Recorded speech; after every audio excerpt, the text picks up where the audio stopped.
Agriculture की हम बात कर रहे थे, उसमें हमने बता दिया था कितने प्रकार का हर होते हैं, किस प्रकार से इसकी बुआई की जाती है, किस प्रकार से मिट्टी की तैयारी कर जाती है। अब हमें नंबर आता है मैनूर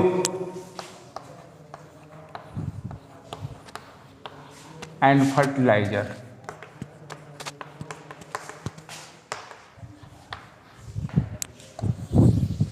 खाद,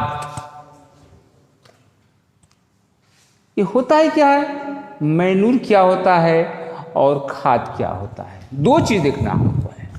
मैनूर जो हम लोग घर पर अपने तैयार करते हैं, जैसे बर्मी कंपोस्ट, कक्षा 6 में पढ़ाया बताया गया था, बर्मी कंपोस्ट, गोबर की खाद, ये जो हम लोग जो हरे चारे बो करके हम लोग खेती तैयार करते हैं, ये सब मैनूर में आता है।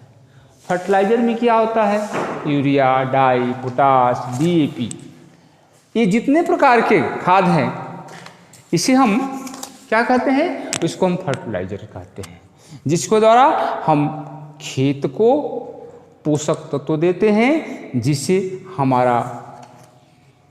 हमारा पौधा अच्छा होता है या हमको उपयुक्त मात्रा में अनाज प्राप्त होता है। थर्ड बात हो गई इरिगेशन की।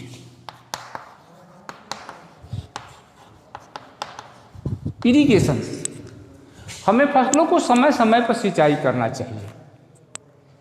अगर हम ठीक प्रकार से सिंचाई नहीं करते हैं तो हमें अच्छी प्रकार से पैदावार नहीं मिल सकता है।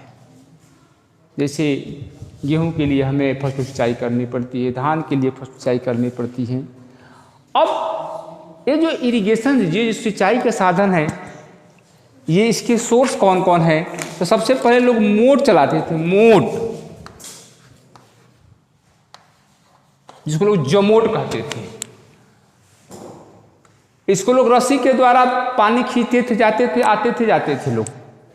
उसके बाद धीरे धीरे लोग ढेकुली तो आप लोग नहीं देखे, हम लोग देखे हैं, ढेकुल से चलाते थे लोग, आप नहीं देखे, हम लोग देखे हैं, हम लोग चलाए भी थोड़ा हम लोग हैं। उसके बाद रहट, बैल के द्वारा लोग पानी निकालते थे।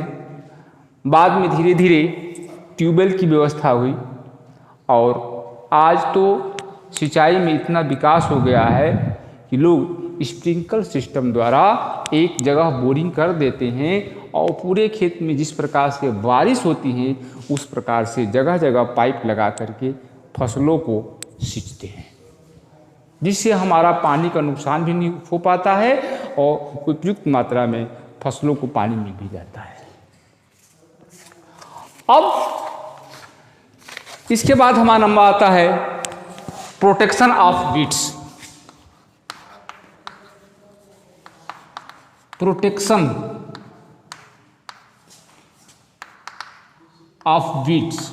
वीड क्या होता है बाबू, वीड में होता है घास। हम लोग घासों को निकालना, पौधों से घासों को निकालना बहुत जरूरी होता है। अगर ऐसा नहीं करते हैं तो जो भी हमारा न्यूट्रिशंस, जो भी हमारा पोषक तत्व है उसे घास खा जाएगी, जिससे हमारे फसल कमजोर हो जाएंगे। उसके लिए लोग अपने हाथ से भी कुछ घासों को उखाड़ते हैं, जैसे खुरपी वगैरह। उससे नहीं हो पाता है तो लोग मशीन से, प्रेशर मशीन से दवा छिड़कते हैं, जैसे 2,4-D घास की दवा आता है, गैलेक्सी, तमाम प्रकार की आज मार्केट में आजकल दवा मिल रही है, जिससे फसलों को नुकसान नहीं होता है और घास हमारी खत्म हो जाती है। अब जब हमारी फसल तैयार हो गई तो हार्वेस्टिंग की बात करते हैं।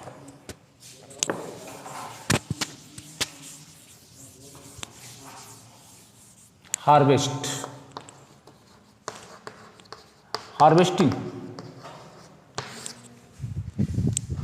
शुरू में हमारे यहाँ जब इतना विकास नहीं हुआ था तो लोग हाथ से काटते थे और लोग बैलों के द्वारा खेत मड़ाई करते थे। 10-10 दिन, 15-15 दिन, 20-20 दिन लोग करते थे।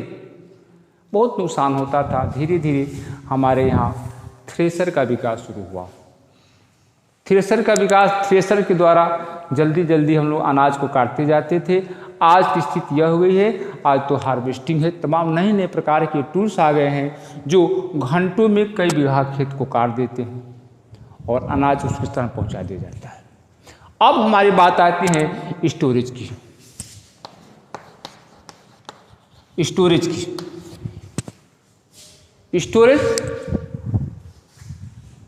स्टोरेज हम लोग कई प्रकार से करते हैं। आप लोग देखे भी होंगे, कुछ लोग घर पर ड्रम में रखते हैं, कुछ लोग बोरी में रखते हैं, लोग गोदाम में रख देते हैं, दवा छिड़काव करके बंद कर देते हैं। जो बड़े बड़े काश्तकार हैं, ना उनको बोरी मिलती है ना गोरी मिलती है, वे लोग ज़मीन खोद करके और ज़मीन में खोद करके उसके चारों तरफ प्लास्टिक बिछा करके उसमें लोग अनाज कर रख करके फिर उसको बंद कर देते हैं और समय आने पर उसको बेचते हैं। That's all. Questions? Read the chapters.